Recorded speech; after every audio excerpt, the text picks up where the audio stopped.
Boa noite a todos. Boa noite.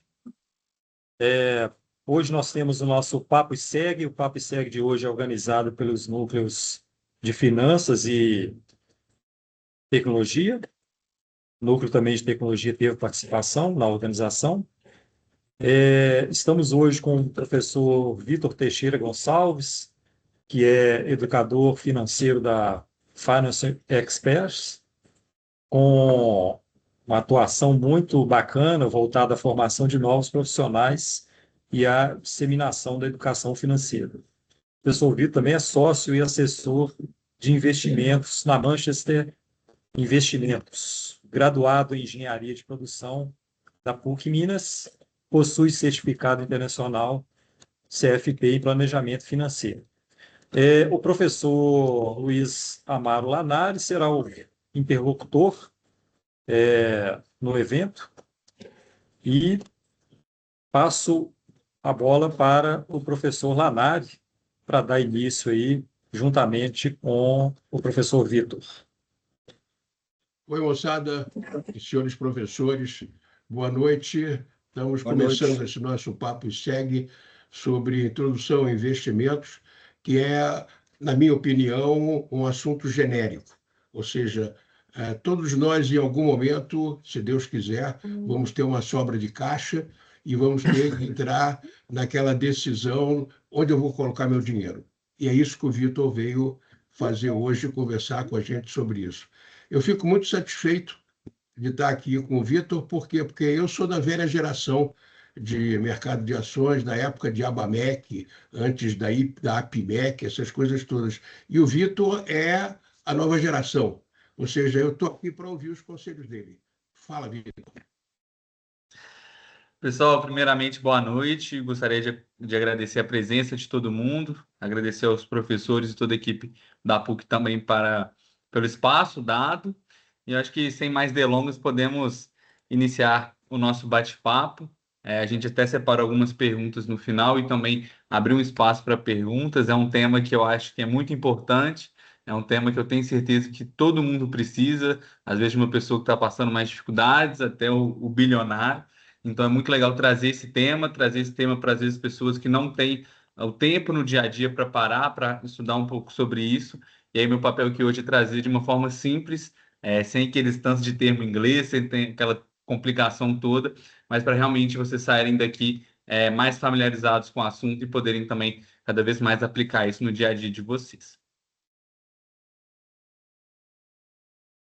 E aí, pessoal, só dando um contexto, né? Eu venho aqui hoje em nome da Financial Experts. Hoje nós somos a escola pioneira em educação financeira para jovens, a primeira escola no Brasil com um curso com um programa financeiro voltado para jovens. Hoje nós temos alunos a partir de 12, 13 anos, até alunos mais velhos. Então, a gente tem visto uma preocupação dessa nova geração cada vez mais por entender sobre dinheiro, por procurar saber sobre esses assuntos, e é o nosso papel como educador financeiro também ajudar em toda essa situação. Então, a Financial é a primeira escola que veio com esse projeto. Nós somos aqui de Belo Horizonte, mineiros. Eu acho muito legal destacar isso para a gente, porque a força que o povo mineiro tem é muito exemplar, e eu gosto sempre de frisar um pouco isso.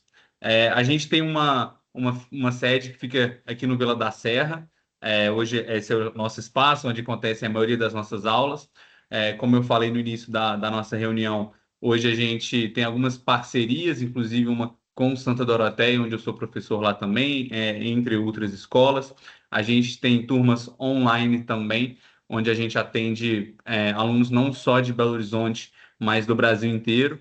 Inclusive, hoje a gente teve uma mentoria para mulheres que foi lá em São Paulo, e hoje mais cedo o nosso time estava lá na B3, que, para quem não sabe, é a nossa Bolsa de Valores, que fica lá em São Paulo. Então, realmente, o nosso propósito, a nossa missão é ajudar cada vez mais pessoas de uma maneira simples a dar esse primeiro passo e entender sobre o mundo de investimentos. E aí, falando rapidamente sobre mim, o professor Lanari falou, já comentou, eu sou estudante, eu sou formado na PUC, né, estudante da PUC, assim como vocês. Eu formei em Engenharia de Produção em 2021. Hoje, além de professor, eu também sou sócio de um escritório de assessoria de investimentos, a Manchester Investimentos ligada à XP, onde a gente ajuda os nossos clientes a investir o seu dinheiro cada vez melhor. E eu acho que todo mundo que está dentro do mercado financeiro, todo mundo que atua nessa área, é um mercado gigantesco, mas a gente também tem um propósito muito grande de ajudar as pessoas, e aí nem sempre são as pessoas com mais dinheiro, muitas vezes as pessoas que estão passando por ali uma necessidade são as que mais precisam de ajuda. Então, eu comecei no mercado financeiro, eu entrei em 2019, depois cheguei até a trabalhar na área de engenharia, né, porque eu sou engenheiro de formação, trabalhei na ArcelorMittal, mas aí eu vi que realmente eu gostava era do mercado financeiro, e aí hoje eu estou na Manchester desde 2021, e eu sempre tive um pouco essa pegada de ser professor. Não sei se eu já comentei, mas tive a oportunidade de fazer um intercâmbio na Alemanha, e aí quando eu voltei eu dei aula de alemão também, então sempre, desde jovem, já comecei um pouco nessa área, e eu acho que é muito legal a gente sempre contribuir com conhecimento, com o que a gente aprende, e dentro da minha área profissional, além de ser professor, eu tenho feito várias palestras, e aí geralmente em empresas, que é onde a gente consegue abranger um número cada vez maior de pessoas para a gente realmente fazer essa diferença. E aí, já fui em várias empresas, desde um grupo de médicos lá no Felício Roxo, a um depósito de material de construção, pessoal que realmente não tinha tanta familiaridade com o assunto. E a gente vai falar um pouco mais para frente, mas vocês vão ver que investimento ele é sim para todos e todo mundo tem direito e tem acesso à informação. E aí, falando um pouquinho mais da Financial, a gente já tem mais de 600 alunos formados, mais de 6 anos de experiência, a gente tem várias parcerias estratégicas, como Itaú, como a One, e a nossa missão é transformar a vida de jovens e famílias através de conhecimento financeiro prático e aplicável.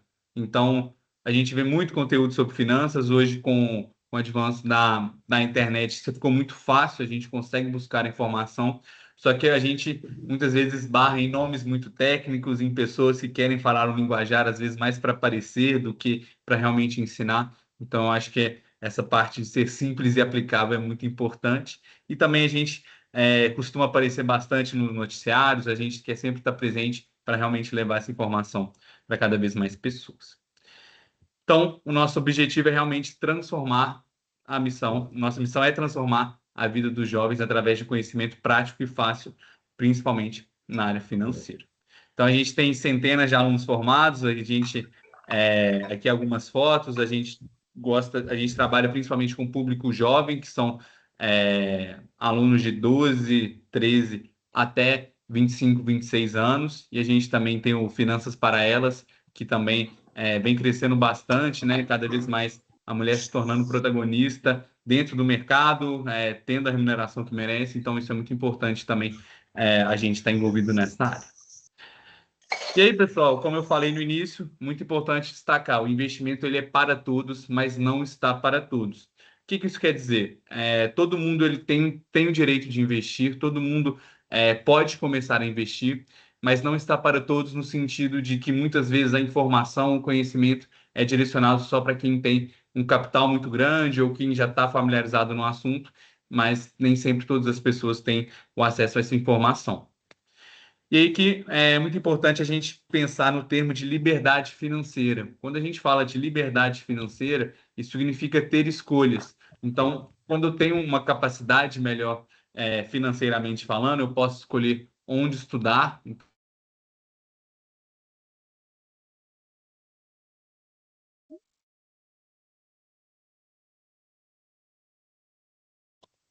Vitor, você está sem áudio. Estão me ouvindo? Não sei se eu bati em alguma coisa aqui, mas voltando então, liberdade financeira é poder ter escolhas. Todo mundo aqui escolheu estudar na PUC, é uma das maiores universidades, não só do país, mas do mundo. Então, a capacidade financeira nos leva a locais como esse. Eu posso escolher onde viajar, qual apartamento comprar ou alugar, cuidar da saúde, né? A gente tem visto cada vez mais tratamentos médicos, planos de saúde ficando mais caro, então a liberdade financeira é realmente a gente poder ter as escolhas. E aí eu vou citar uma frase muito falada no mercado financeiro, que é o verdadeiro objetivo de ficar rico é poder escolher com quem trabalhar e não ter que lidar com pessoas que não quer por perto. Então, a liberdade financeira ela nos traz muito um poder de escolha. E aí aqui a gente citou vários, desde escolher onde trabalhar e com quem trabalhar, aonde estudar, onde morar, e por aí vai. E aí o primeiro alerta, pessoal, muitas pessoas pensam investimento não é prioridade para mim. E aí uma mensagem que eu quero trazer muito é que todo mundo tem seus gastos, todo mundo tem o seu lazer. Meu objetivo aqui não é de forma alguma falar, pessoal, parem de sair, de ir para restaurante, de curtir a vida e só poupem dinheiro. Muito pelo contrário, o nosso objetivo é trazer uma consciência de fazer tudo que a gente gosta, mas de maneira muito bem planejada, para a gente continuar fazendo isso por muito mais tempo. Então, não levem isso como, não, o pessoal foi lá fazer uma palestra, falou que eu tenho que parar de sair, não posso tomar uma cervejinha com os meus amigos e ir numa churrascaria. A ideia não é essa, pessoal. A ideia é sim a gente curtir a vida é estar aqui para a gente curtir, mas a gente tem que fazer isso com um bom planejamento para a gente conseguir ter uma condição cada vez melhor. Então, o primeiro erro é que as pessoas falam que o investimento não é prioridade para mim, e a gente vai entender um pouco mais sobre isso. No nosso curso, pessoal, a gente ensina que a educação financeira ela é baseada em 4 grandes letras. A gente tem primeiro a receita, que é onde a gente recebe o nosso dinheiro, a nossa remuneração, e aí isso vem majoritariamente de salário, mas existem várias fontes de receita que eu posso complementar, como, por exemplo, um imóvel alugado, o próprio investimento que me paga rendimentos, uma renda passiva, ser sócio de algum negócio. Então, a gente tem várias fontes de receita, e aí, naturalmente, aqui todo mundo quer ganhar cada vez mais. Onde a gente tem o nosso maior poder, nossa maior influência no gasto, porque, querendo ou não, a receita todo mundo quer aumentar, mas a gente sabe que não é tão simples assim eu chegar e dobrar minha receita de um dia para o outro. Mas o gasto eu consigo sim controlar. Então, eu posso. Existem diversas ferramentas que eu posso trabalhar para eu diminuir o meu gasto. E aí, a diferença entre o que eu ganho e o que eu gasto é o meu saldo. Então, nosso objetivo é aumentar o máximo o nosso saldo mensal, ou seja, aumentando a receita, seja diminuindo o gasto. Então, qualquer uma dessas duas pontas que eu consigo mexer, eu consigo aumentar o meu saldo, e sobrando o saldo, eu consigo investir. Então, essas são as principais 4 letras que a gente baseia o nosso curso, e aí, obviamente, a gente stringe cada uma delas, mas isso é muito importante para a gente entender a educação financeira. Muitas vezes as pessoas só se preocupam com o R, né, com a receita de ganhar mais dinheiro, o que é muito bom, mas a gente vê, por exemplo, vários exemplos de médicos que às vezes ganham 30, 40, 50 mil reais por mês, que é um salário muito acima da média brasileira, mas ao mesmo tempo que tem problemas com dívidas, não conseguem juntar dinheiro, porque não focam no gasto. E aí começam a ter uma vida com gastos não necessários, digamos assim, e aí não conseguem fazer esse investimento. E aí a primeira dica, pessoal, parece até relativamente óbvio, mas isso é muito importante. Sempre gaste menos do que ganha. Isso parece simples, mas quando a gente leva isso para uma parte prática, muitas das pessoas não fazem. E aí, óbvio, tem a questão de querer viver a vida, de querer ter boas condições, mas às vezes a gente exagera. E aí, às vezes, passa do limite, e aí a gente entra em cartão de crédito, em cheque especial, ou então retirar de alguma reserva que a gente tem montado. Então, por isso que é muito importante gastar menos do que ganha. A gente precisa partir do pressuposto que a gente ganha, vamos supor, X, e aí a gente vai fazer o nosso orçamento dentro daquilo. Não pode ultrapassar, porque aí isso pode entrar num ciclo muito negativo, principalmente quando a gente está atrelado a juros, a cobranças de cartão de crédito e cheque especial. Então, novamente, eu pego esse saldo que sobra entre o que eu ganho e o que eu gasto, e aí sim eu começo a partir para o investimento. E aí, pessoal, fazendo um breve parênteses aqui do Warren Buffett, né? O Buffett, ele é um dos gurus das finanças, é conhecido provavelmente como o maior investidor de todos os tempos, e ele tem uma frase muito importante, que é: não poupe o que sobra depois de gastar, gaste o que sobra depois de poupar. E aí, pessoal, isso é muito importante, porque o que muitas pessoas fazem? Vamos supor que eu ganho lá um salário de, vou colocar R$ 1.000, só para a gente usar como prática. A pessoa ganha R$ 1.000, aí gasta com os gastos fixos, gasta ali no final de semana, tomo um açaí, como um hambúrguer, e aí sobra no final do mês, esse mês sobrou R$ 50, eu vou guardar. Esse mês não sobrou nada, eu gastei mais. Não, esse mês eu gastei menos, vou poupar R$ 100. Então a pessoa ela vai gastando e ela só poupa o que sobra no final do mês. E aí, a grande estratégia que a gente fala é se pague primeiro. O que que é isso? Invista em você mesmo primeiro. Estipule uma meta, e aí até um ponto interessante, a gente costuma usar geralmente 10 a 15% do que ganha uma média, né? Claro que depende da realidade de cada um, mas nesse exemplo, vamos supor que eu ganhe R$ 1.000. Na hora que o salário entre, então, aqui eu dei o exemplo, no dia primeiro eu recebi R$ 1.000. Se pague como se fosse um boleto. Não, eu vou poupar 10%, esse é meu combinado comigo mesmo. Então, eu recebi 1.000, desses 1.000 eu já vou pegar 100 e já vou jogar lá onde eu deixo meus investimentos. Por que isso? Agora eu tenho R$ 900 para gastar e eu posso gastar com o que eu quiser. E eu não fico tentado a chegar lá no final do mês e falar, não, sobrou umas R$ 100, vou ali, vou comer um hambúrguer, vou comprar um tênis novo e depois eu vejo se eu vou investir ou não. E a gente fica muito mais tentado e a chance de não se investir é muito maior. Então, sempre se pague primeiro. A gente fala como se fosse um boleto no seu nome. Então, recebeu o dinheiro, pagou as contas fixas, né? Que aí aluguel, condomínio, escola, luz, internet. E aí se pague, né? Já pague o seu investimento, já faça esse investimento, que aí você elimina e diminui bastante a chance disso não acontecer. E aí, uma outra frase muito famosa dele se você não achar uma maneira de fazer dinheiro enquanto estiver dormindo, você trabalhará até morrer. Então, uma outra frase muito importante, que aí entra até num aspecto mais complexo da sociedade brasileira, é que a gente está passando por um momento previdenciário muito difícil. O que que é isso? A nossa população naturalmente está ficando mais velha, estão nascendo menos pessoas, então a gente está tendo menos pessoas trabalhando. E aí hoje a gente tem os trabalhadores contribuem para o INSS paga os aposentados. O grande problema é a gente está tendo mais aposentados e menos pessoas trabalhando. Então a conta não fecha. Qual que é o grande problema? Muito provavelmente a maioria aqui vai passar ainda por 2, 3, 4 reformas previdenciárias, e aí ou terão que trabalhar, contribuir por mais tempo, ou receberão menos dentro da previdência paga pelo governo. E aí onde está o grande problema, né? Trabalhar a vida inteira para depender do governo, nesse problema que a gente tem, isso é muito grave.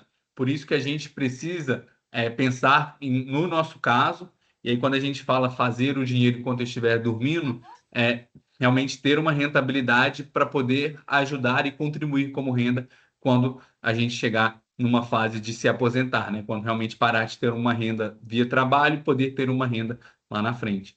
Então, isso é muito importante e quando a gente fala de investimentos, a gente faz dinheiro, entre aspas, enquanto a gente está dormindo, porque a gente não precisa de fato ir lá no banco e fazer o CDB render, por exemplo. Então, isso é muito importante, e se a gente não fizer isso, a gente vai ter que trabalhar até morrer.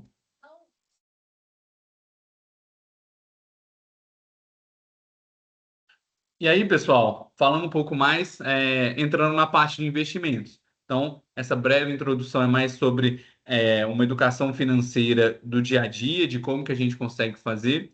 Mas beleza, entendi que é importante investir, estou conseguindo me organizar, estou me pagando antes, e agora o que que eu faço com esse investimento, né? Sobrou meus R$ 100 ali por mês, o que que eu faço?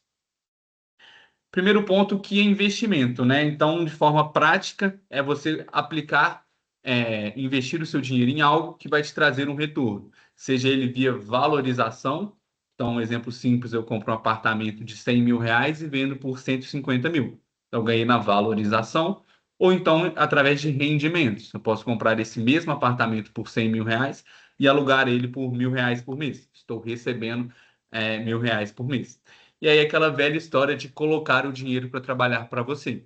Se eu compro um apartamento e eu deixo ele alugado, eu não preciso ficar indo lá de 8 a 6 todos os dias, de segunda a sexta, para ele me pagar o aluguel no final do mês. Então eu consigo, entre aspas, o dinheiro está lá trabalhando e eu posso estar fazendo outra coisa. Eu posso estar fazendo minha atividade principal, eu posso chegar num ponto que eu tenho tantos imóveis que eu vou para a praia e eu tenho uma renda passiva quanto a isso. Mas na prática, o investimento é tudo que eu invisto, tudo que eu coloco o meu dinheiro e vai me trazer mais no futuro. E aí, pessoal, dois pontos muito importantes que a gente precisa trazer aqui sobre investimento. Primeiro é começar cedo. Imagino que a grande maioria aqui ainda está numa idade muito legal de se começar a investir. Claro que nunca é tarde, mas começar cedo, e que eu vou provar em números, faz muita diferença. E o segundo ponto, investir bem, porque só guardar dinheiro também não resolve a vida. Então, o primeiro ponto é começar cedo. Então, vamos supor que começar cedo, investindo R$ 500 por mês até 65 anos. No primeiro exemplo, começando aos 35 anos, então já passou ali da parte de faculdade, do primeiro emprego, já teve algumas promoções, falar, vou começar a investir agora.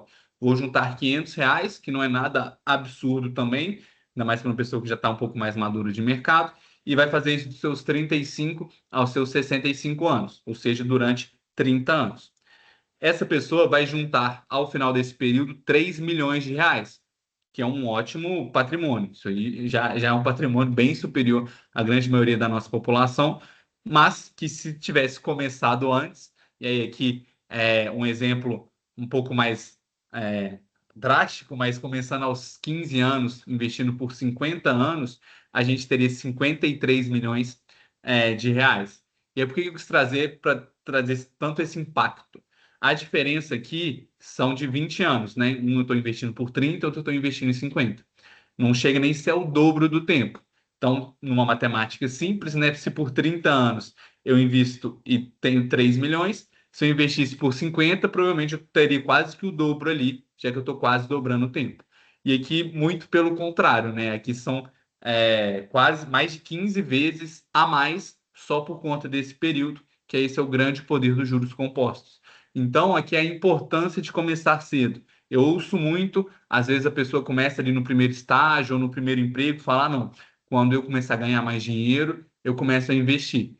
Só que aí você perde um fator muito bom para o seu lado, são os juros compostos. Então, o poder de começar cedo, mesmo que pequeno, novamente, pessoal, não estou aqui falando para cada um investir R$ 10 mil por mês, porque eu sei que é muito difícil. Mas às vezes 100, 200, R$ 500, igual aqui no exemplo, você consegue guardar ali por mês. E começando mais cedo, você consegue um resultado muito, muito superior, igual a gente viu aqui, mais de 15 vezes a mais do que esperando lá para os 30 anos, que também já é cedo, né? Muitas pessoas começam, às vezes, com 40, com 50. Da aposentadoria que eu falei, muitas pessoas começam a pensar na aposentadoria quando já tem 50, 55 anos, aí que vai pensar nisso. E o segundo ponto, pessoal, a importância de se investir bem. Então, vamos supor que você entendeu a importância, falou, não, vou guardar aqui R$ 500 por mês durante 50 anos. Todo mês eu vou lá, economizo R$ 500 e coloco lá no meu cofrinho dentro do meu quarto. Então, durante esses 50 anos, você teria economizado R$ 300 mil.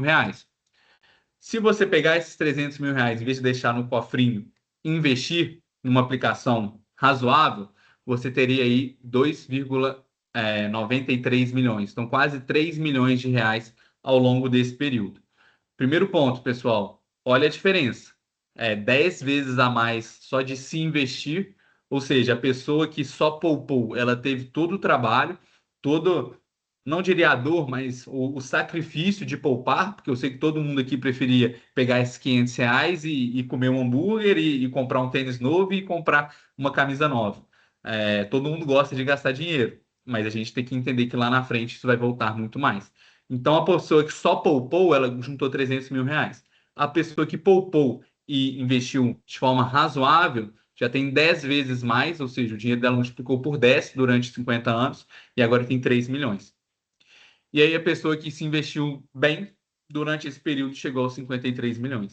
Então, é muito importante a gente investir, mas a gente tem que tomar cuidado também. Às vezes a gente quer investir, quer ficar rico de um dia para o outro, vai para ativos muito arriscados e aí pode até acabar perdendo dinheiro que atrasa todo esse processo. E aí, tendo um conhecimento, investindo bem, você consegue potencializar e muito esse resultado. E aí aqui a gente tem uma diferença bem relevante. Então, muito importante entender essa diferença. Não é só guardar o dinheiro, é muito importante investir e também investir com qualidade. Então, pessoal, em resumo, guardar dinheiro é bom, mas investir ele é fundamental. porque não adianta nada eu só guardar e deixar o dinheiro embaixo do colchão, igual antigamente se fazia, porque eu estou perdendo dinheiro. A gente já vive num país que tem inflação alta, e eu estou deixando de ganhar uma quantia muito relevante, igual a gente viu aqui, só por não investir esse dinheiro. Beleza, professor, entendi. Vamos investir. E por onde eu começo? E aí a gente tem dois grandes mundos dentro dos investimentos. A gente tem a renda fixa e a renda variável. Imagino que todo mundo aqui já deva ter visto ou ouvido falar nesses conceitos, mas afinal, o que significa isso? Então a gente tem aqui várias siglas, vários contextos que aparecem, o que é NTNB, o que é aquele CDB do banco que a gente vê, e aqui eu quis trazer um pouco desse jogo de palavras. Então no lado esquerdo a gente tem a renda fixa e no lado direito a gente tem a renda variável. E aí são dois tipos de investimentos, né? Começando pela renda fixa, como o próprio nome já diz, eu conheço o retorno no momento da aplicação, então meu retorno ele é fixo, mesmo que ele pode variar do indicador. Então, por exemplo, quando vocês entram lá no banco de vocês e tem um CDB de 100% de CDI, que já acho que é 100% de CDI. O CDI ele segue a nossa taxa Selic, né? São muito próximos, ele segue a nossa taxa de juros. E aí eu sei que o meu ativo ele vai render 100% de tudo que o CDI for. Mesmo que o CDI possa variar, eu já sei quanto que ele vai render. Ele vai render 100% do CDI. Então eu tenho um retorno conhecido no momento de investimento. Geralmente possui ganhos limitados, então é muito importante a gente lembrar da relação risco-retorno. Quanto maior o risco que eu estou correndo, maior tem que ser o retorno esperado. Se eu falo que a renda fixa tem um risco mais baixo, já que eu tenho uma previsibilidade de retorno, naturalmente esse retorno tende a ser mais baixo também. E aí a gente tem que tomar um cuidado que um retorno um pouco mais baixo nem sempre é um retorno ruim. Por exemplo, nossa Selic hoje, ou seja, a nossa taxa de juros está em 14,5%. Isso é um patamar elevadíssimo, isso é muito alto. Então, se você investir hoje na aplicação mais segura do mercado, que é o Tesouro Selic, você ganha mais de 1% ao mês, você ganha 14,5% ao ano. Então, nem sempre um ativo, uma rentabilidade de renda fixa é baixa, mas por essa lógica do risco-retorno, tende a ser mais baixa. Já a renda variável é como se fosse essa estrada com neblina, em que eu não tenho uma previsibilidade. Eu posso comprar, por exemplo, uma ação da Vale, essa ação pode subir 10%, pode subir 100%, que é um ganho extraordinário, como ela pode cair 20%, ela pode cair 30%, eu posso perder dinheiro. Então, no momento da aplicação, eu não tenho um retorno esperado, eu não sei quanto que eu vou ganhar ou nem quanto em relação a algum indicador eu vou ganhar, mas eu sei que eu tenho um potencial de retorno. Porque se eu não tivesse esse potencial de retorno maior, aí eu não tomaria esse risco. Então lembra que quanto maior o risco, maior o potencial de retorno. E aí eu tenho uma previsibilidade muito mais baixa também. E aí vamos entrar um pouquinho mais sobre cada um. Pessoal, um conceito muito importante que às vezes muitas pessoas não sabem, mas a renda fixa é um conceito muito simples. É basicamente você emprestando seu dinheiro para alguém. E aí imaginar, não, eu tenho R$ 1.000, meu irmão me pediu um dinheiro emprestado, então eu empresto R$ 1.000 para ele, eu falo, ó, mês que vem você me paga 1.050, por exemplo. Então, é assim que funciona a renda fixa, de uma maneira, obviamente, muito mais organizada. Então, sempre tem um credor, ou seja, uma pessoa que tem um dinheiro a mais, um dinheiro sobrando, e eu tenho um devedor, uma pessoa que vai pegar esse dinheiro emprestado e vai fazer o que bem entender com ela e depois paga uns juros como uma forma de remuneração. Então, o devedor ele não tem um dinheiro suficiente para fazer o que ele quer. E aí, um exemplo simples, vamos supor, eu tenho uma empresa e eu quero comprar uma máquina nova, mas eu não tenho dinheiro. Eu vou lá no banco, eu pego o dinheiro emprestado e aí eu compro essa máquina. E aí eu vou pagando juros para ele. No investimento é a mesma coisa. O banco, ele também precisa de dinheiro. Ele, na verdade, o negócio ele funciona porque ele pega dinheiro das pessoas e empresta mais caro para empresas ou próprias pessoas em outras circunstâncias. Então, no caso do investimento, vamos supor, eu tenho R$ 1.000 sobrando, eu chego, olha, banco, eu invisto esses R$ 1.000, então eu te empresto esses R$ 1.000, e aí você vai me pagar, vamos supor, 15% ao ano como uma forma de remuneração. Então, a renda fixa é um conceito bem simples. Eu estou literalmente emprestando meu dinheiro para alguém. E aí essa pessoa me devolve o meu dinheiro com um acréscimo, naturalmente porque ninguém empresta dinheiro de graça, a não ser que seja um familiar, um amigo, tem sempre uma cobrança. E aí isso tudo é feito através de um título de dívida. Então, por exemplo, o CDB, que eu acho que é um investimento onde a maioria das pessoas tem contato hoje no Brasil, eles chamam Certificado de Depósito Bancário. É uma sigla simples, CDB, para falar que eu estou emprestando meu dinheiro para o banco. E aí isso tudo é feito através de um título de dívida, em que eu tenho lá meu certificado, que fala lá, ó, eu emprestei R$ 1.000 para, sei lá, o Banco Itaú e ele vai me pagar de volta 15% ao ano. E aí, pessoal, depende para quem eu empresto o meu dinheiro. Então, dentro do mercado, hoje a gente tem três grandes setores. Eu posso emprestar o meu dinheiro para o governo, através dos títulos públicos. Eu posso emprestar o meu dinheiro para o banco, através do CDB, que eu acabei de falar. E a gente também tem as LCIs e LCAs, que são bem comuns. O grande destaque delas aqui é que elas são isentas de imposto de renda. Então, tem um benefício fiscal do governo para que se invista nesses setores. LCI é do setor imobiliário, LCA está relacionado ao agronegócio. E aí o banco ele é obrigado a direcionar esse recurso para investimentos nessas áreas. Eu também posso emprestar meu dinheiro para empresas via as famosas debêntures, que é o nome mais complexo que aparece aí, mas nada mais é do que eu emprestando dinheiro para a empresa.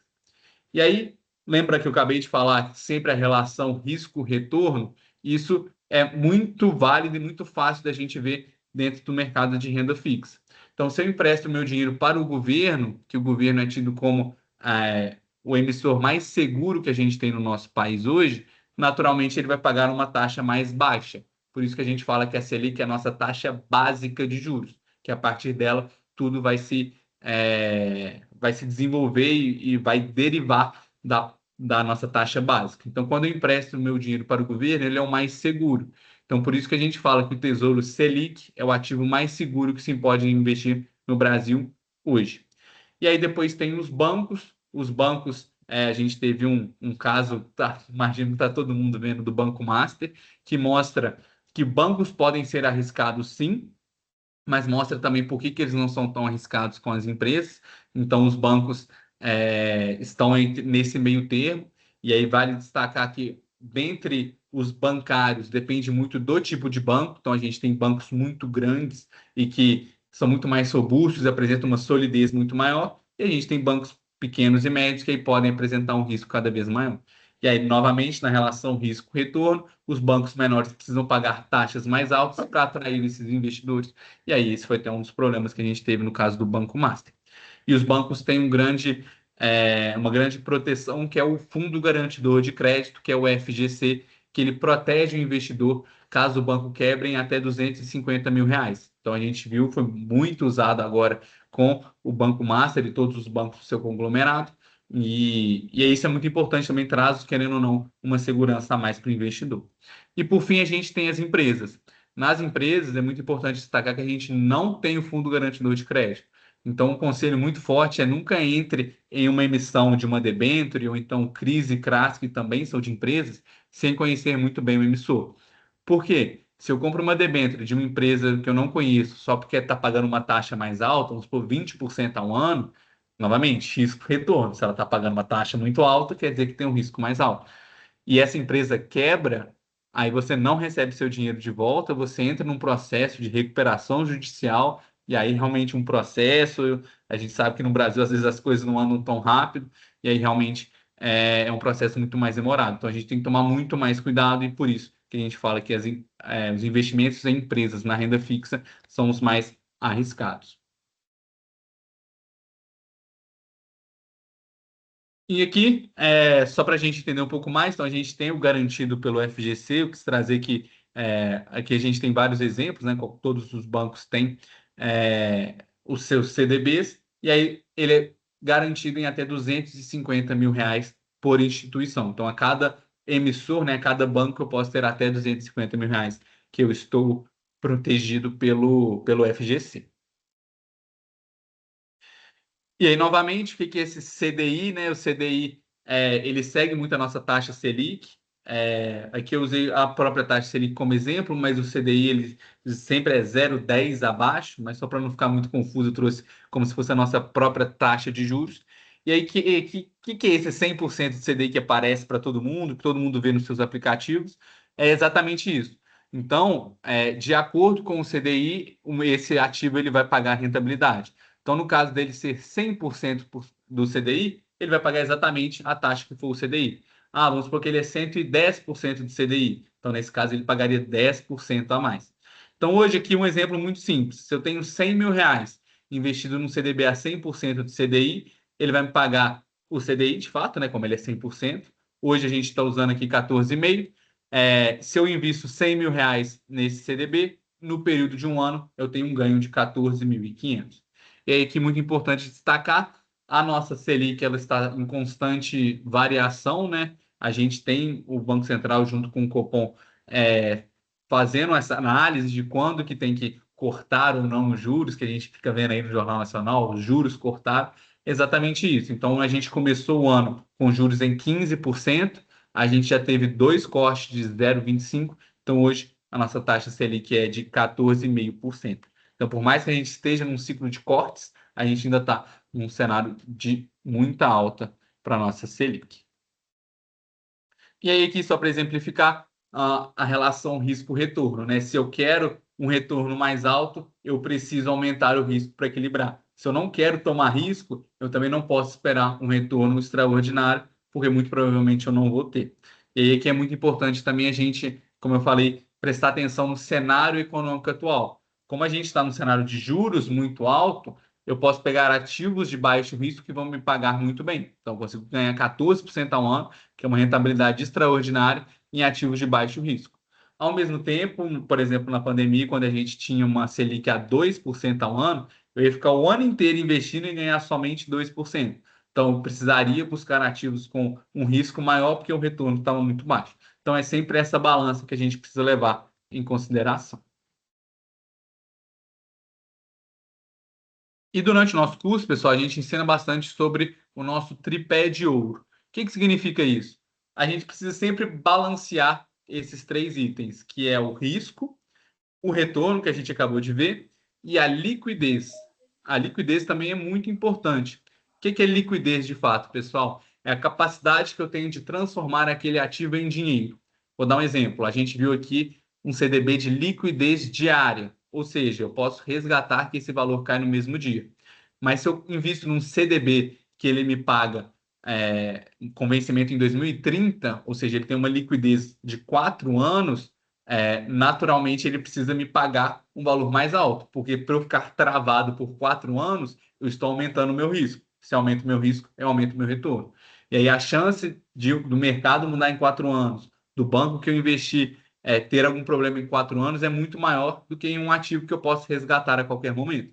Por isso que os ativos de liquidez diária tendem a ter um retorno menor do que os ativos de prazo fechado. Então, se eu vou investir para 1, 2, 3 anos, geralmente o retorno é maior, exatamente por isso. Então, a gente tem que equilibrar esse tripé para entender onde que eu tenho o meu foco. Então, se eu quero mais liquidez, eu vou ter que abrir mão ou de retorno ou de risco, ou dos dois. Se eu estou disposto a tomar mais risco, eu posso buscar um retorno maior. Então, esses 3 itens estão sempre muito bem correlacionados. Eu não posso ter sempre os 3. Se eu tiver os 3, provavelmente tem alguma coisa errada. Então, eu não posso ter uma aplicação que vai render de forma extraordinária, com risco baixo e uma liquidez alta. E aqui eu quis trazer alguns exemplos de ativos, só para vocês se familiarizarem. Então, títulos públicos, a gente tem vários tipos de títulos públicos, são 3 grandes classes, né? Eu posso ter os ativos ligados à taxa Selic, que foi o que a gente acabou de falar, os ativos ligados à inflação, que eu vou falar daqui a pouquinho, e os ativos pré-fixados. Os pré-fixados, pessoal, é o mais fácil de entender. Então, esse daqui, Tesouro Pré-fixado 2028, uma taxa de 13,58. O que é isso? O ativo vai me pagar 13,58, faça chuva, faça sol. Independente do que acontecer, essa é a taxa. Então, pré-fixado é onde eu já determino a taxa exata no momento da aplicação. Já a debênture, já na verdade as aplicações de IPCA, que eu tenho uma debênture de Unidas, para dar um exemplo, ela paga IPCA mais uma taxa. Então, por que esse é um ativo importante? Ele é muito bom para proteger o capital de cenários de inflação muito alto. Então, historicamente falando, a gente tem uma inflação alta aqui no Brasil, e aí é muito importante eu proteger o meu capital ou parte dele em um cenário inflacionário. Por quê? Imagina aqui que eu peguei esse ativo, que é uma ótima rentabilidade de 13,58%, mas se a inflação for de 20%, meu dinheiro ele rendeu, só que agora eu não compro mais as mesmas coisas que eu comprava antes. Então, por isso que é muito importante a gente também proteger a carteira da inflação. E aí, quando vocês veem esse IPCA mais uma taxa, essa segunda taxa ela é fixa, então é igual o pré-fixado, faça chuva, faça sol, eu vou receber esse valor, e esse aqui é mais a variação do IPCA. No ano passado, nossa inflação foi de 4,26, então essa aplicação teria rendido 11,11%. E por fim, o Tesouro Selic que eu falei, geralmente ele paga a taxa Selic mais uma taxa bem, bem pequena, então nesse caso teria rendido 14,55% ao ano. E aí, obviamente, dentro de uma carteira, dentro de um portfólio bem estruturado, é necessário ter cada um desses três, mas para quem estiver começando, eu vou até falar isso mais para frente, às vezes diversificar demais pode ser até uma dor de cabeça. Então, aqui só para vocês terem um exemplo, né? Investindo dos 50 aos 65 anos, investindo R$ 1 milhão. Se eu investir a 100% de CDI, eu tenho um retorno aí de 8 milhões. Se eu investir a 120% de CDI, né, com CDI atual, eu teria um retorno de quase 12 milhões. Então, novamente, aquela questão da diferença da rentabilidade que eu falei para vocês. E aí, o segundo alerta, pessoal, não se preocupar com a rentabilidade dos investimentos. Não é só investir que é importante, tem que investir bem. Obviamente, não estou falando para ninguém que virar o especialista de investimentos de hoje para amanhã, não é isso, mas é tomar cuidado com os investimentos. Não ir com sede demais ao pote, tentar entender minimamente o que você está fazendo ali, porque existem perdas e perdas muito grandes. Eu estou no mercado aí desde 2019, eu já vi alguns casos de pessoas milionárias que perderam dinheiro por decisões erradas que tiveram. Então, tomem cuidado e se preocupem com a rentabilidade. Não estou falando para ficar ser aquela pessoa que acompanha todos os dias se subiu 0,1% ou 0,2%. Mas, obviamente, uma análise mensal, semestral é muito importante. E aí, falando um pouco mais agora, falamos da renda fixa, né? Então, estou emprestando meu dinheiro para alguém. E aí, a renda variável, a gente vai complementar um pouco mais. Na renda variável, o mais comum e o mais tradicional é ações. Então, o que é uma ação, né? O que é comprar uma ação da Vale, por exemplo? A ação nada mais é do que um pedacinho da empresa. Então, eu posso chegar lá e comprar uma ação da Vale, hoje ali por volta de R$ 83, e aí eu sou sócio sou sócio da Vale, sou sócio da empresa de fato. E aí eu compro uma parte pequena dessa empresa. Obviamente, se eu comprar uma ação da Vale, eu não posso chegar lá e querer mandar e querer fazer as coisas. Hoje a Vale tem bilhões de ações, mas sim, de fato, eu sou o dono dessa empresa. E aí, quando a gente fala de empresas menores, se eu tenho uma, duas, 10 ações, muitas vezes eu sou um dos acionistas majoritários. Outros investimentos de renda variável, a gente tem imóveis, né? Eu posso comprar um imóvel físico ou através dos fundos imobiliários, que vem crescendo bastante aqui no Brasil. A gente tem os criptoativos, que estão muito na moda recentemente, né? Os criptoativos são uma nova evolução dos investimentos, né? A gente tem o Bitcoin hoje, que é a maior moeda digital do mundo, inclusive é tido como o ouro digital, e ele tem sim os seus benefícios, suas características, e aí novamente vai de cada um, vai de perfil. A gente tem investimento em câmbio, né? Que é um investimento também em moedas, né? Então eu posso investir se o dólar vai se valorizar ou desvalorizar, eu posso investir em outros setores também. E aí a gente tem alguns investimentos alternativos, né? Não são tão utilizados, mas é legal compartilhar também. Eu posso investir em crédito de carbono, eu posso investir em urânio, entre outros tipos de aplicação. E aí, falando um pouco mais de ações, né? Que é onde realmente a gente tem a nossa maior parte de ativos. A gente hoje tem mais de 400 empresas listadas na nossa bolsa. E aí, para o pessoal aí, quais dessas empresas você conhece? E aí é natural no mercado de ações terem as maiores empresas que a gente tem.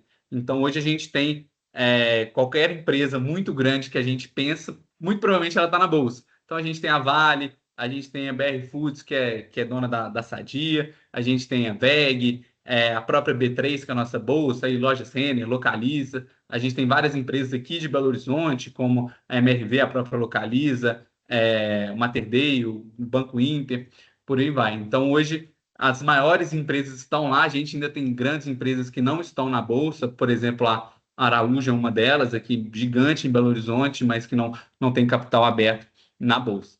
E aí, só de curiosidade, hoje no Brasil são mais de 400 empresas, e aí, só para a gente ter de comparação, nos Estados Unidos são mais de 2.000. Então, a gente ainda tem muito a cavalgar, mas a gente tem um mercado que está se desenvolvendo e está crescendo bastante também.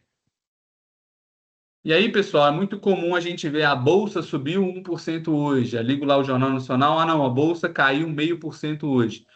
Quando a gente fala a bolsa, a gente está se referindo ao índice Ibovespa. O que é isso? O índice, pessoal, é como se fosse uma cesta de ativos.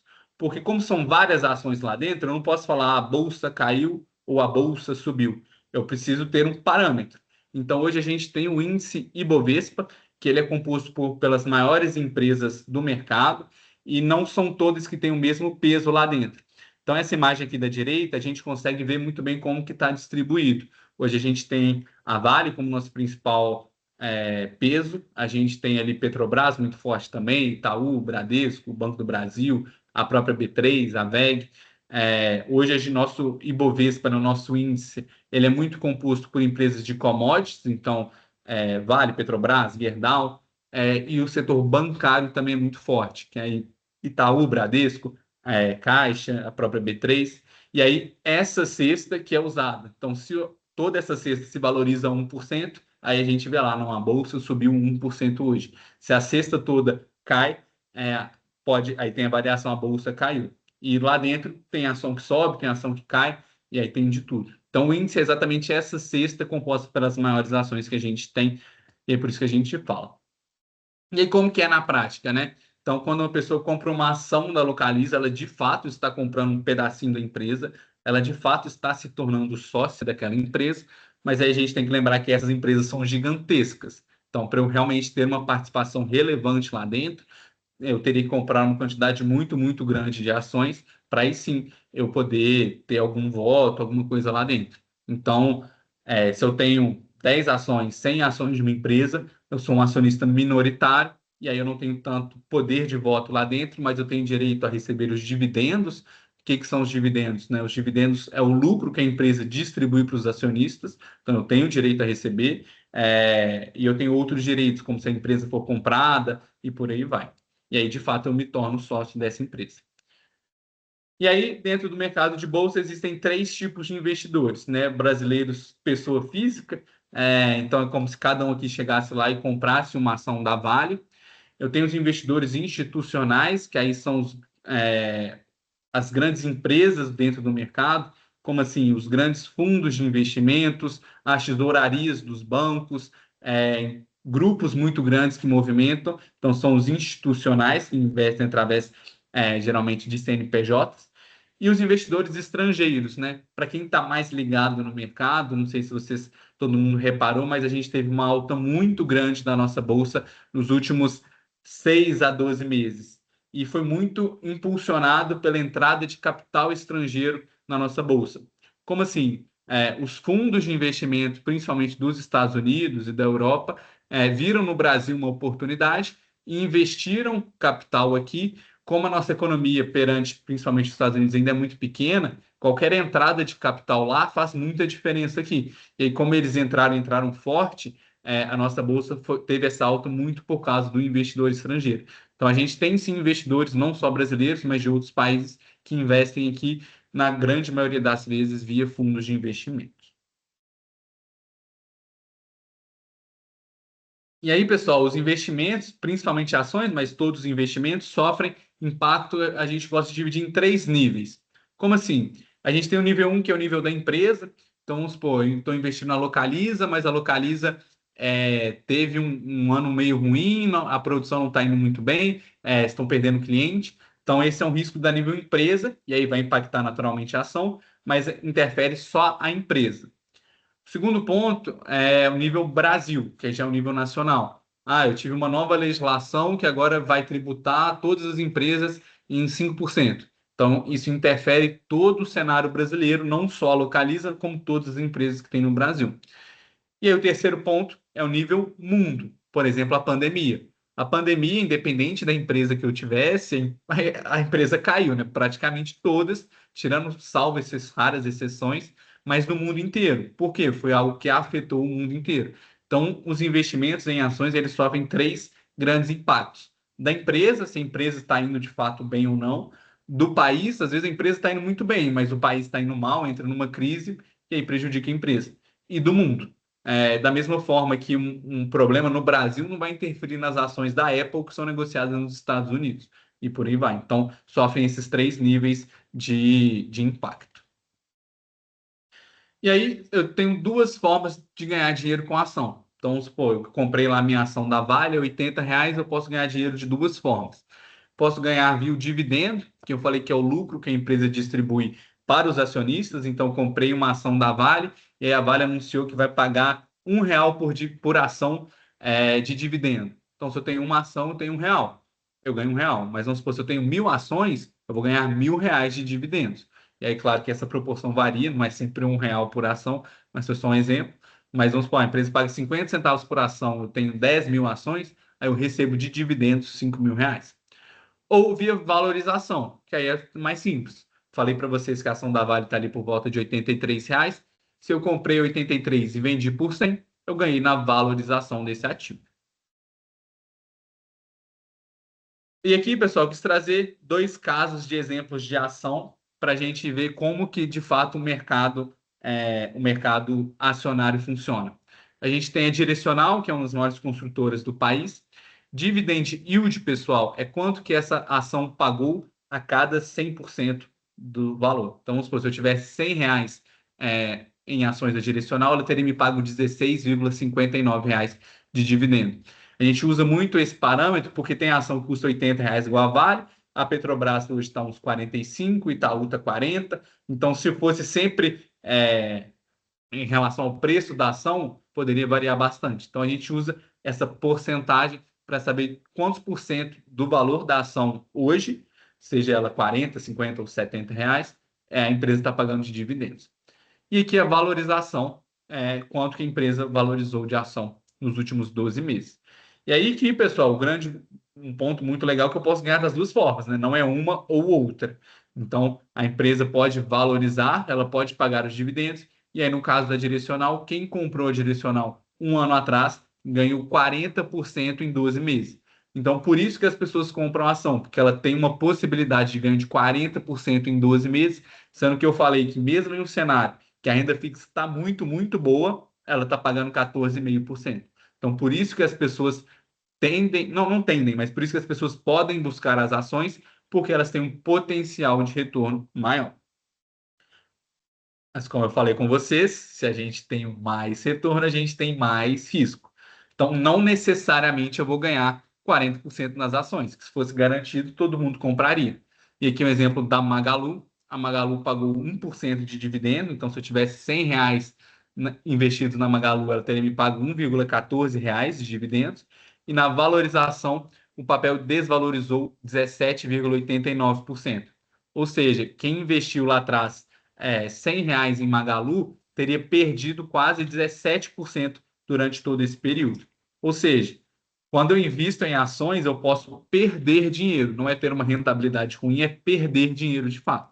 Por isso, pessoal, meu conselho é tomem muito cuidado com ativos que vocês podem perder dinheiro. Porque imagina, você luta lá o mês inteiro, faz o estágio, faz o trabalho, vai na faculdade, faz o esforço ali para economizar R$ 200, aí coloca lá e você já perde 16% durante um ano. Então, tomem cuidado. Renda variável, você pode sim ter um ganho maior, mas você também pode ter uma perda na aplicação. E aqui, só para a gente ver um gráfico, né, entre a Direcional e a Vale, que eu quis trazer. Essa queda aqui foi uma divisão de ação, tá, pessoal? Isso aqui é só para exemplificar, mas o que eu quis trazer é que o Ibovespa, por ser uma cesta, ele tende sempre a ficar entre os ativos. E como ele é uma média, dos ativos ali dentro, o Ibovespa nunca vai render mais do que todas as ações e nem menos, porque como ele é a média, ele vai sempre render menos. Então, em um dia que a bolsa sobe 2%, com certeza a gente tem ações subindo 6, 7, 8, 9%. Ao mesmo tempo que se tem a bolsa caindo 3%, tem papel caindo em 10, 11, 12%, já que o Ibovespa é essa média. E aí que é uma comparação da renda fixa versus renda variável. Isso aqui é um gráfico desde ali de 1995, em que a gente compara o CDI, que é basicamente a nossa taxa Selic, com o Ibovespa. Então, a pessoa que investiu lá atrás hoje teria ganhado quase que o dobro no CDI em relação ao Ibovespa. E aí a gente vê que o Ibovespa ele varia bastante, porque é renda variável, ele tem muitas essas oscilações que a gente chama de volatilidade, e a taxa de juros, vocês veem que é muito mais contínua, que ela é muito mais retilínea. E aí aqui um ponto, pessoal, que é muito importante vocês entenderem o seu perfil. Ninguém precisa ter renda variável na carteira e ninguém precisa ter renda fixa na carteira. De acordo com o seu perfil, você vai escolher o que para você é melhor. Então, tomem cuidado com pegar dicas de outros amigos, outros influencers, ou pegar na internet, porque às vezes o que é bom para ele não é bom para você. Então, tome esse cuidado. E aí, qual a melhor instituição? Cada um vai escolher a sua. Eu quis trazer aqui uma reformulação que a gente está passando no mercado, né? Antigamente a gente tinha praticamente 5 grandes bancos e a gente só investia por lá. Hoje eu tenho certeza, se eu perguntar aqui para a maioria, deve ter conta nesses novos bancos. Então a gente tem, por exemplo, a XP e o BTG muito forte na área de investimentos, Nubank e o Inter muito forte na área dos serviços bancários. Então a gente tem tido uma pulverização muito maior, o que para o mercado é muito bom, que aí o investidor ele pode escolher a instituição que ele prefere, a instituição que ele bem quer, e ele não fica necessariamente preso a uma instituição. E aí que é muito importante, cuidado com o modelo de comissão. Então, quem já tem um serviço de assessoria ou quem tem um gerente de banco, existem 2 modelos, não vou entrar muito no detalhe, mas em um modelo comissionado, você paga uma comissão por movimentação. Então, se você compra um CDB, se você compra uma LCA, você tem uma comissão que é paga à instituição, ou você tem um valor fixo. Então, vamos supor, eu vou pagar 0,8% ao ano para o meu assessor de investimentos e ele vai todas essas outras taxas eu não vou pagar mais e ele vai me assessorar nesse sentido. Então, tomem cuidado, sempre exijam transparência, você tem que saber quanto que você está pagando e como você está pagando pelo serviço. E investir em conhecimento rende os maiores juros, pessoal. Então, invistam em vocês mesmos, a faculdade é um exemplo claro disso. Sempre que vocês puderem investir em um curso, em uma mentoria ou algo nesse sentido, invistam em vocês mesmos, o mesmo conhecimento que você não precisa pagar por isso, né? Tem muito conhecimento gratuito, mas invistam um tempo de vocês para buscar cada vez mais informações. E eu tenho certeza que isso lá na frente vai render uns juros ainda mais. E aí, só para finalizar, falando um pouquinho mais do nosso curso, a gente tem o Evolution, que é um curso para adolescentes de 11 a 17 anos.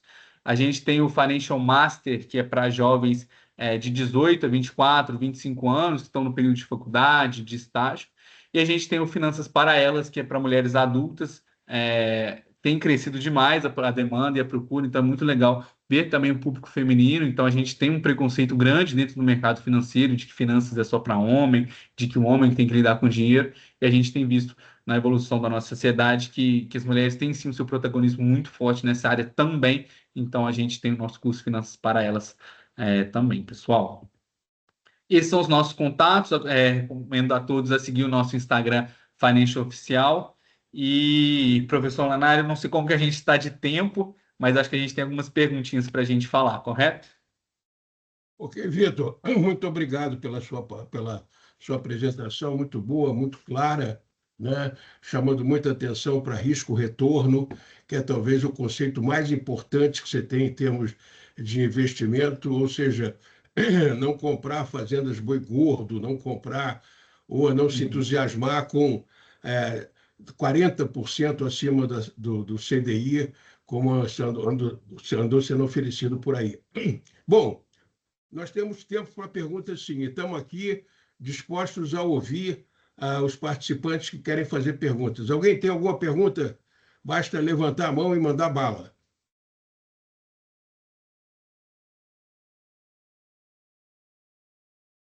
Se preferir, ele pode colocar no chat também a pergunta, tá? Eu faço a Isso. leitura aqui.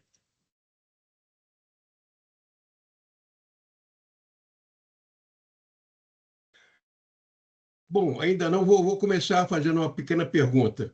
Professor, eu Vitor, acho que o Lucas levantou a mão. levantou a Lucas mão? Então vamos Lopes, para ele. Ele tem preferência. né? Cadê? Lucas? Com licença, boa noite. Pois não, Boa fala, noite, Lucas. Lucas. Eu sou aluno de Ciências Contábeis do primeiro período, mas eu já tive um pouco de contato com esse tipo de conteúdo sobre investimentos, sempre me interessei. Só para contextualizar um pouco. No final da palestra, nessa parte mais final, você disse que não todo mundo necessariamente tem que ter renda variável ou renda fixa na carteira de investimentos.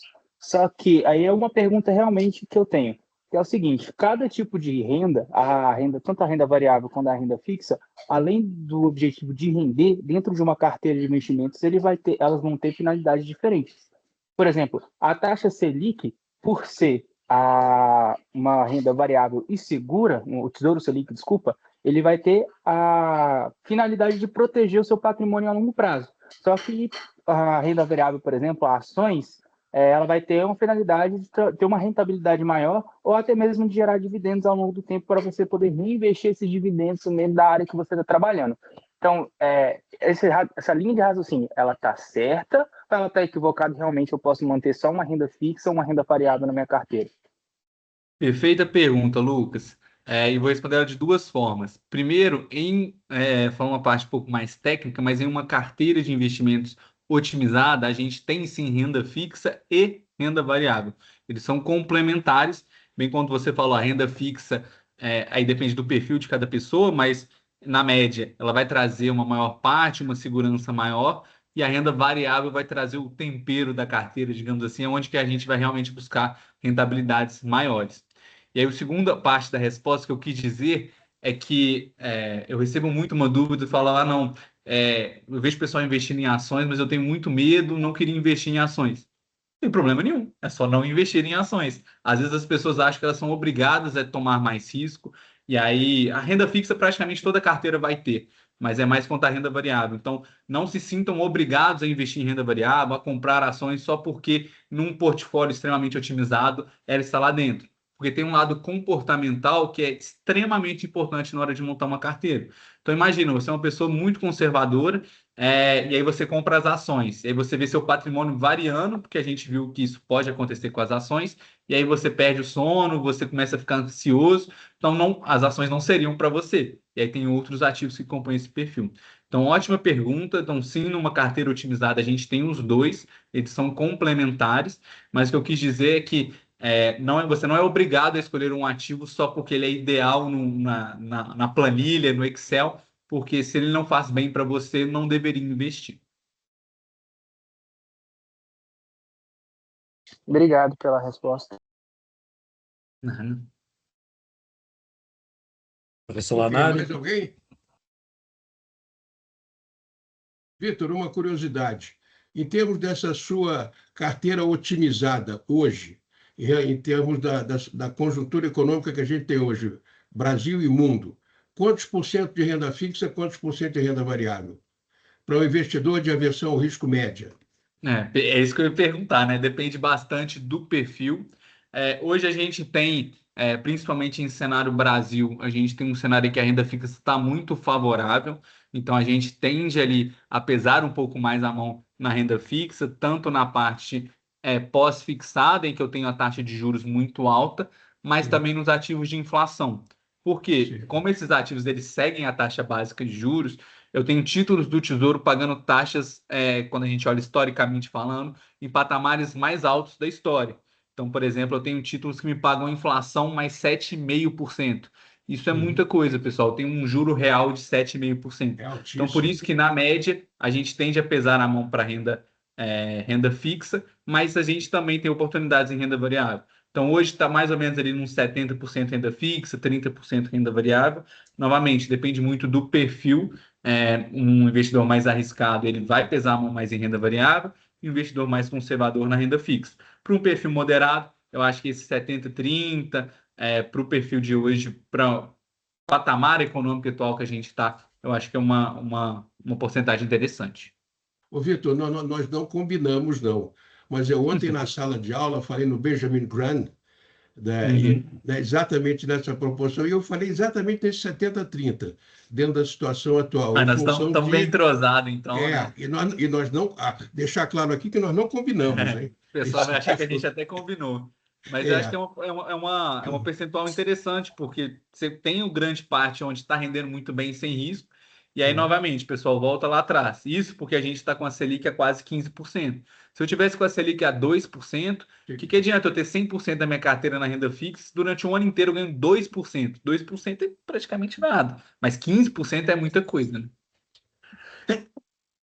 Perfeito. Olá, Nari. Oi, Vou fazer algumas perguntas aqui de participantes que escreveram no chat. sim. Professor Vitor, a Carolina Santos pergunta, na sua concepção, qual o melhor banco para se investir? Ótima resposta. Ótima pergunta.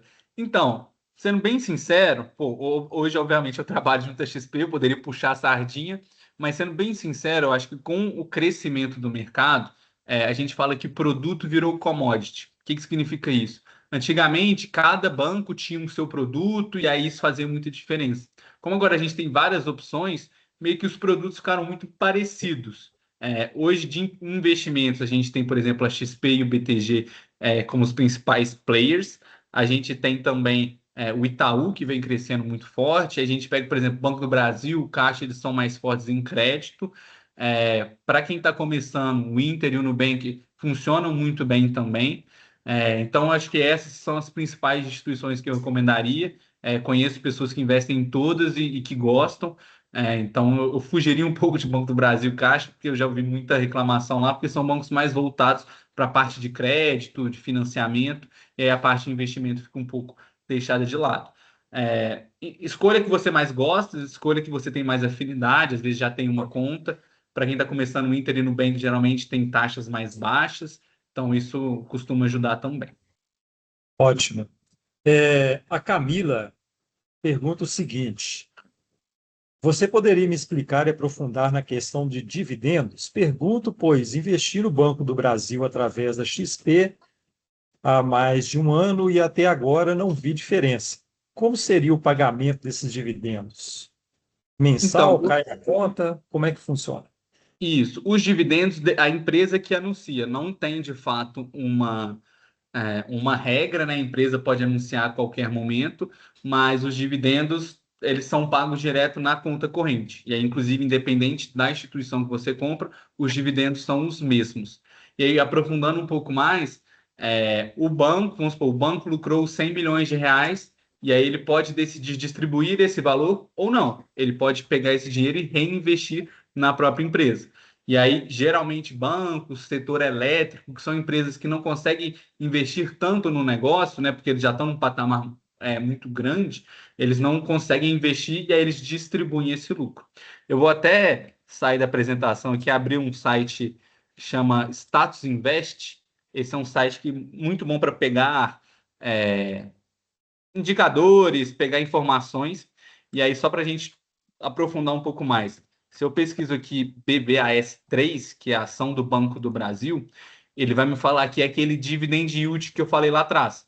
Então, por que que você não está reparando tanto? Porque nos últimos 12 meses o Banco do Brasil pagou apenas 4% de dividendo. Ou seja, se eu tivesse investido R$ 100, eu teria recebido pouco mais, menos de R$ 4 de dividendo. Então não é um dividendo muito alto. Geralmente a gente, boas pagadoras de dividendo pagam ali em torno de 10 a 11%. Muito bem, Vitor. Planari, posso fazer mais uma pergunta? Pode não, deve. Eu estou vendo aqui, tem um monte de pergunta. Pois é. Vamos lá, o Fabrício. Vitor, investir em um fundo de investimentos de ações é mais seguro do que investir diretamente em ações de empresas? Ou seja, sem usar diretamente um fundo propriamente dito? Ótima pergunta. Pessoal, quando eu compro as ações, eu tenho duas formas de fazer. Eu posso ir lá e comprar as ações, então eu mesmo decido que eu vou comprar Vale, Banco do Brasil, Petrobras e Itaú. Beleza. Só que às vezes eu não tenho conhecimento e nem a segurança de fazer isso. que eu posso fazer? Eu posso delegar essa função para um fundo de investimento. E aí lá eles têm uma gestão profissional, e aí o fundo que vai decidir lá dentro se ele vai comprar Vale ou não, se ele vai comprar Itaú ou não. Inclusive, muitas vezes o investidor nem fica sabendo, até por questões de timing de mercado, né? Se um fundo divulga para todo mundo sabe que tem, às vezes pode até copiar e por aí vai. Então, em um lado positivo, quando eu estou comprando sozinho, eu sei exatamente o que eu estou comprando. Por outro, eu tenho uma gestão profissional de fato, escolhendo esse recurso e, naturalmente, eu pago por esse serviço. O mais seguro não é exatamente a pergunta, porque o risco ele é igual. Eu posso investir num fundo com uma gestão profissional e a gente viu vários fundos de ação caindo 50%, 60%. Então, não é porque eu estou em um fundo que eu não tenho risco. Mas, naturalmente, né, se a gente pensar de uma maneira mais fria e racional, um especialista, uma equipe, vai ter muito mais informação e aptidão para escolher essas ações. Então, vai de cada um. Se você não tem tempo, não conhece, não tem, às vezes, vontade de ficar fazendo isso, o melhor é escolher via fundos. E aí a gente tem também o crescimento dos ETFs, que são fundos também, só que eles são negociados em bolsa e geralmente eles têm uma gestão passiva. O que isso significa? O fundo tradicional, que eu acho que foi a pergunta dele, ele vai ativamente estudar as ações, estudar o balanço, estudar tudo que vai acontecer.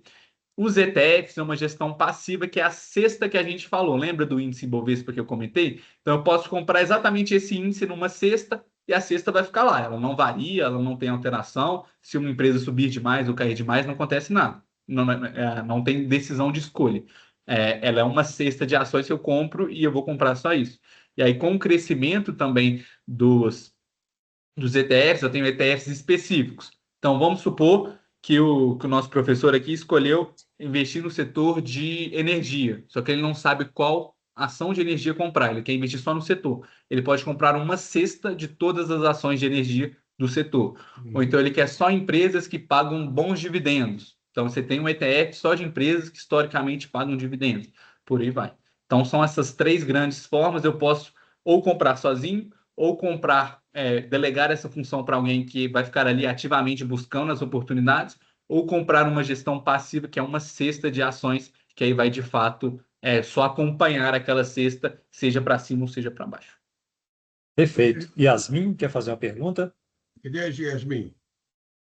Sim, obrigada pela oportunidade, eu agradeço muito pelos ensinamentos, Vitor. Eu sou aluna do primeiro período de Economia, e a minha pergunta é, você mostrou um site muito importante para a gente fazer essa análise de quando e onde a gente investir, se aquela empresa está realmente rendendo muito bem. E eu uso muito o Hub3 para simular os meus investimentos. E aí eu queria saber se tem outras plataformas que você indica para isso, porque eu acho muito importante. E também, engatando uma pergunta que tem no chat, eu invisto muito no C6 e eu queria saber o que você acha do banco em si. Muito obrigada. Perfeito. Ótima pergunta. Então, como eu falei, pessoal, com o crescimento da internet, a informação ficou muito fácil. Eu posso até depois disponibilizar para os professores alguns sites, alguns links que eu uso. Esse é um muito legal, chama Status com o Invest. Ele, para você ver indicadores. Então, por exemplo, se eu quero comprar uma ação que paga dividendo, faz sentido eu olhar quanto que essa empresa pagou nos últimos 12 meses ou nos últimos anos. Se eu quero comprar uma empresa que só dá lucro, não quero uma empresa que já deu prejuízo. Eu posso ir lá e verificar. Então, o Status Invest é muito bom, o Hub3 que você falou é uma plataforma muito boa. É muito legal a gente ficar por dentro de notícias, então o Infomoney é muito legal. Você tem um Valor Econômico, que é um dos mais sérios do mercado. E a gente tem vários sites. Tem o Funds Explorer, que aí também o pessoal gosta de uns nomes esquisitos, né? Mas que ele fala muito de fundos imobiliários. Então, você tem vários sites e mecanismos que você pode usar. E a segunda pergunta do C6. É um ótimo banco também. Não sei se você sabe, o JP Morgan, que é um dos maiores bancos do mundo, é dono de 49% do C6, então traz mais segurança, traz mais seriedade para o banco. Confesso que eu, de fato, eu nunca usei, então não sei como que é a funcionalidade no dia a dia, mas é um banco sim conhecido, entra junto com o Banco Inter, com o Nubank, com esses novos bancos que vêm crescendo. E esses bancos, geralmente, eles têm muito a qualidade de ter menos taxas, né? Então, antigamente, quando surgiu o Banco Inter, ainda se pagava por fazer TED. Então, quem era correntista do Itaú tinha que pagar para fazer TED. Então, quem tem mais tempo de mercado sabia que é isso. Hoje você fala para um jovem que ele teria que pagar para fazer uma TED, né? Inclusive hoje ninguém faz TED, é Pix, seria um absurdo. Então esses bancos trouxeram muito isso para o mercado, que é muito bom, que faz os bancões lá diminuírem as taxas também. Então esses bancos tendem sim a serem bons bancos. Focaria nos maiores, igual o C6, Inter e Nubank, porque todo dia aparece um banco novo. Então só tomarem um pouco de cuidado nisso. Às vezes são bancos novos demais, aí é melhor esperar para ver o desenvolvimento. Muito Muito bem. Lanari, você quer fazer mais uma pergunta?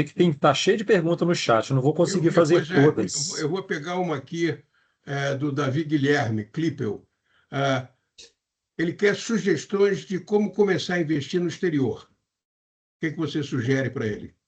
Ótima pergunta. Voltando naquele nosso portfólio ideal, extremamente otimizado, a gente tem hoje a recomendação do time de análise da XP e da empresa onde eu trabalho também, de se ter de 10 a 15% do portfólio em ativos dolarizados. Por que isso? A gente tem uma insegurança fiscal, econômica e política aqui no Brasil, e faz sentido a gente ter um pedaço do nosso patrimônio. E aí, naturalmente, pessoal, quando a gente fala de patrimônios maiores, né, às vezes estou começando com R$ 500, não faz tanto sentido eu ter essa diversificação tão grande. É melhor eu ir juntando a minha reserva primeiro para depois sim começar essa diversificação. Mas entendendo isso, entendendo que faz sentido, como que eu faço? Hoje a gente tem várias. Hoje facilitou muito. Quem for mais velho também vai lembrar que, pô, antigamente era um processo muito burocrático. Hoje em dia, dentro do aplicativo, você faz direto. Então, a XP tem a conta internacional, o próprio BTG tem também. Você tem a Avenue, que tem a parceria com o Itaú, que é uma das maiores também. A Nomad, que quem vai lá no aeroporto de Guarulhos tem um outdoor enorme desse lá na sala de embarque, que também é uma das maiores. E aí eu começaria novamente pelo mais seguro, como é um investimento lá fora, investimento muito mais de proteção e diversificação patrimonial, compraria títulos do governo americano para fazer essa iniciação. Então faz sentido sim, principalmente em patrimônios maiores. A gente tem diversos benefícios nessa diversificação. Só para vocês terem uma ideia, uma curiosidade legal, em termos de classificação de risco para o investidor estrangeiro, o risco é o mesmo de investir no Brasil, na República Dominicana e em Bangladesh. Então, se eu virasse para vocês, perguntasse se todo mundo aqui investiria todo o recurso em Bangladesh, todo mundo me ia achar um maluco. Mas, para o investidor estrangeiro, o risco do Brasil e de Bangladesh ele é o mesmo. E tem vários outros países que a gente olharia meio torto assim, que tem um risco de emissão, né, igual eu falei para vocês, igual ao do Brasil. Então faz sentido sim essa diversificação, começaria devagar, principalmente pelos títulos do governo americano. Muito bem. Maria Aparecida tem uma pergunta? Boa noite para vocês. Estão me ouvindo? Sim. Estamos sim. Eu gostaria de uma pergunta simples. Eu, tipo assim, acompanhei a palestra, né? Eu quero parabenizar vocês. Eu acredito que vai agregar muito o conhecimento de todos que estão presentes aqui essa noite. E eu gostaria de saber sobre criptomoedas, igual no início, né? O Bitcoin ele valorizou muito. E eu gostaria de saber assim, qual que você indica, ou se é muito arriscado, igual você falou muito sobre o binômio, né? Que é risco e retorno. Uhum. Se compensa investir em criptomoedas. Eu gostaria de saber sobre. Ótima Obrigada. pergunta. É um assunto que estava muito em alta, estava até em mais alta no ano passado. Agora a criptomoeda teve uma queda forte, está mais estável, então a gente tem menos perguntas sobre, porque quando está subindo todo mundo quer saber.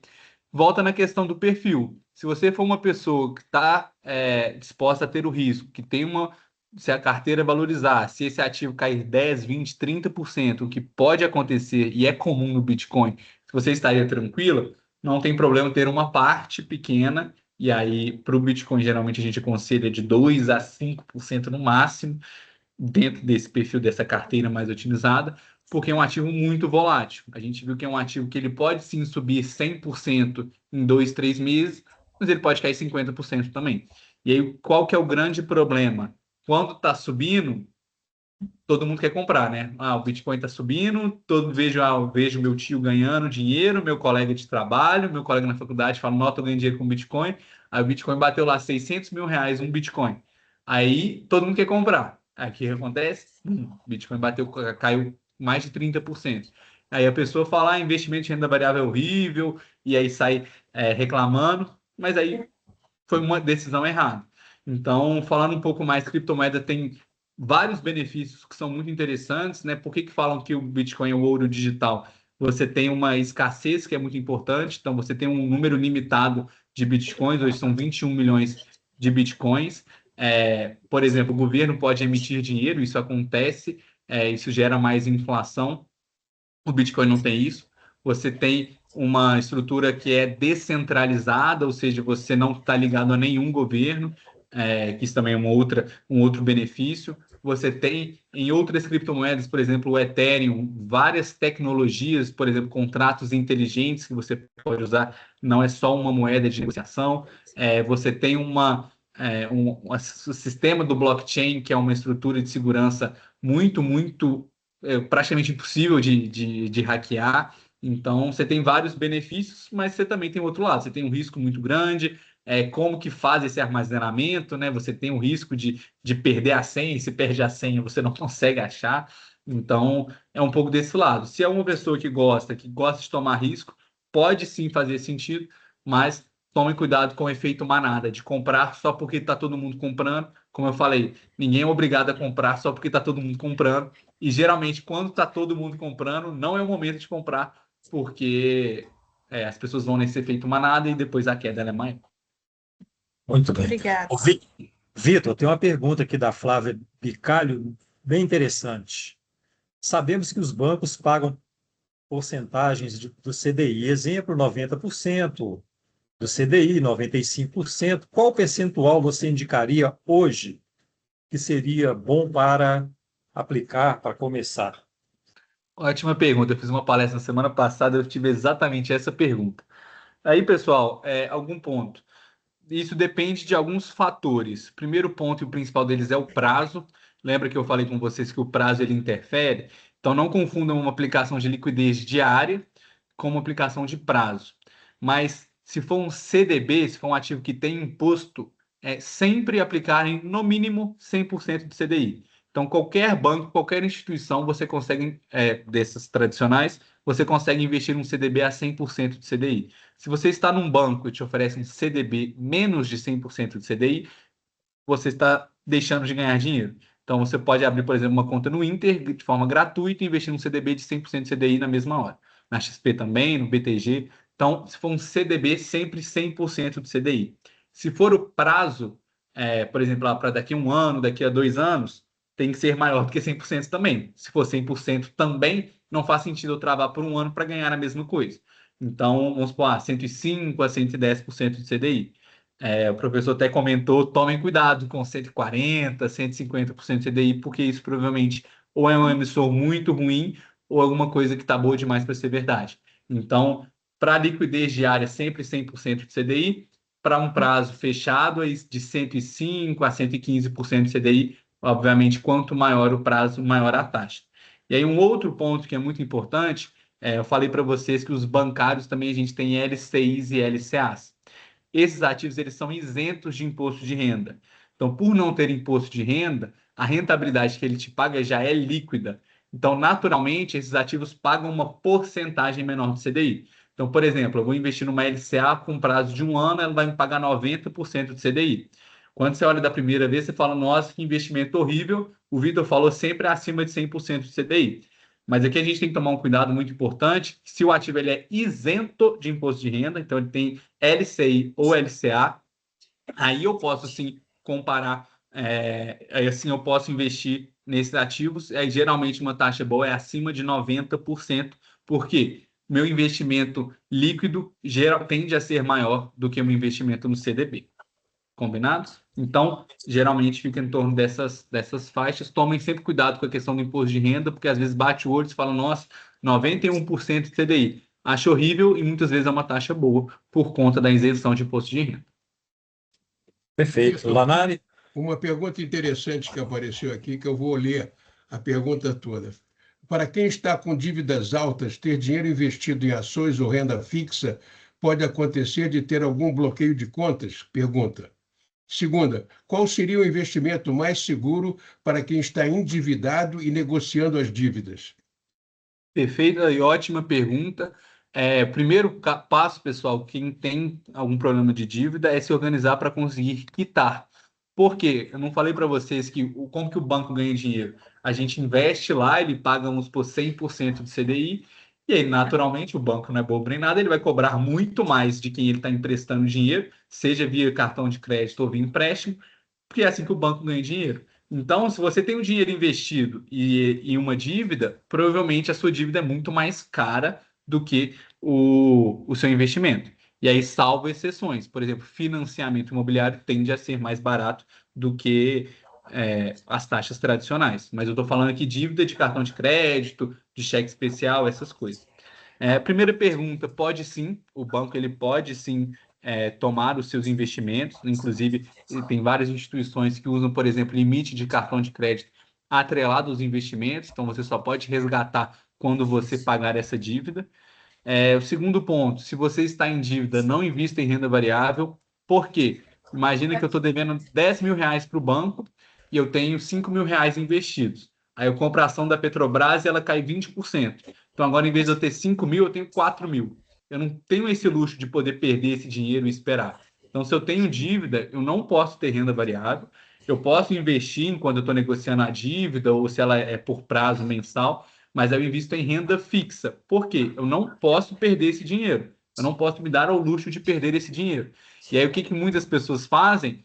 Tem a dívida, tentam arriscar para ganhar mais, perdem dinheiro e aí vai virando um ciclo vicioso. Então, a recomendação é, se você tem uma dívida, tente quitá-la o mais rápido possível. Se você tem investimentos por conta de qualquer motivo nesse meio tempo, invista em renda fixa, porque você precisa ter segurança que esse dinheiro vai estar rendendo para te ajudar a quitar essa dívida. Muito bem. Vitor, a Viviane dos Santos pergunta o seguinte: como funciona o Tesouro Direto? É uma ótima opção e segura para quem está começando? Perfeita pergunta, e esse já respondeu a própria pergunta. É uma excelente opção para quem está começando. Como a gente falou na nossa apresentação, quando eu empresto dinheiro para o governo, eu estou emprestando para o emissor mais seguro que eu tenho. Então, faz muito sentido para quem está começando, né? Começar devagar. O pessoal fala, põe primeiro o pezinho para ver se a água está fria, em vez de pular de cabeça. E eu tomaria alguns cuidados. O Tesouro Selic é a melhor aplicação, porque ele tem liquidez diária. O Tesouro, ele é sim uma excelente aplicação, só que ele tem vários prazos. Então, imagina, eu estou começando agora, eu invisto meus primeiros R$ 1.000 e coloco num Tesouro para 2040, porque o Tesouro ele tem vários prazos, tem até 2060. Não é o ideal de se começar. Então, tome cuidado com os prazos. Quem estiver começando, comece no Tesouro Selic, que ele é a aplicação mais segura que a gente tem, você pode resgatar a qualquer momento. E, inclusive, a gente tem visto o Tesouro evoluindo. Na segunda-feira da semana passada, o governo lançou um que vai ser um tesouro que você pode resgatar a qualquer momento e investir até via Pix. Ainda não está disponível em todas as plataformas, mas é uma evolução do Tesouro também para você evitar. Eu acho que eu nem falei, mas muito importante falar, pessoal, nunca invistam em poupança. Investindo em poupança, vocês estão perdendo dinheiro. Na dúvida, invista ou num CDB de 100% de CDI de um banco grande, ou então no Tesouro Selic, que você vai ter uma rentabilidade maior e uma segurança maior ou igual da poupança.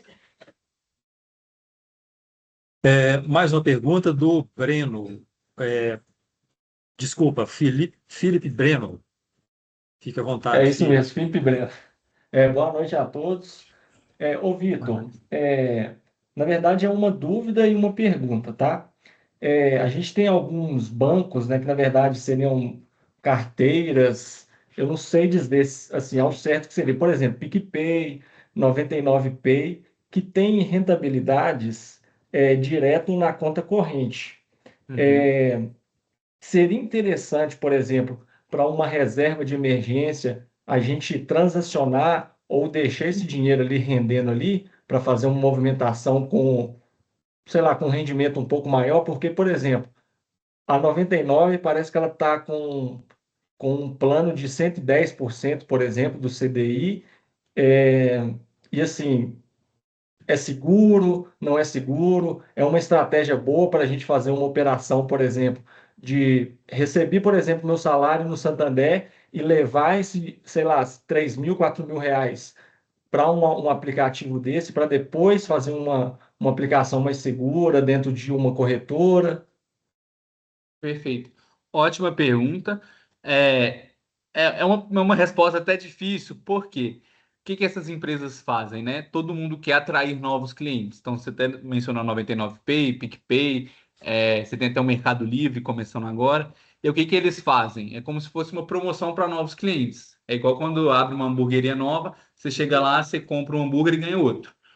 Não tem almoço grátis, mas a gente pode aproveitar algumas oportunidades. Então, o que que a gente precisa tomar cuidado? Eu acho que essas maiores a gente pode tomar, investir sim. Para uma reserva de emergência, eu não deixaria lá, porque eu não posso correr o risco disso sair, de ter algum problema em uma emergência. Então, eu deixaria um Tesouro Selic ou num CDB de um banco maior.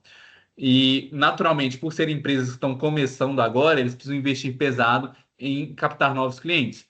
Só que, ao mesmo tempo, se eles estão te pagando 10% a mais do que a concorrência, eles estão perdendo dinheiro com isso. Concorda comigo? Isso é normal. Empresas perdem dinheiro para fazer uma campanha publicitária, para fazer um marketing. A hamburgueria oferece 2 por 1 e nem é por isso que ela vai quebrar. Só que a gente tem que tomar um pouco de cuidado, porque se isso acontece por muito tempo, quer dizer que eles não estão atraindo mais clientes. E aí isso pode ter um problema lá na frente. Então, em resumo, a reserva de emergência eu deixaria em um local mais seguro. Pode usar, sim, esses bancos que geralmente você tem uma oportunidade maior. Tente sempre ser bancos, que aí você tem um FGC, porque tem algumas fintechs que não são bancos, e aí você não tem direito ao FGC, então se a empresa quebrar é uma dor de cabeça muito maior e é um risco muito maior, mas tem sim essas oportunidades, né? Eles te oferecem sim taxas melhores para atrair mais. Então é igual o próprio 99, às vezes tem um cupom de desconto maior do que no iFood.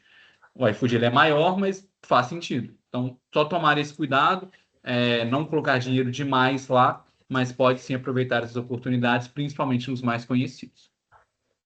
Beleza, obrigado. Lanari, Uma professor Vitor. observação final.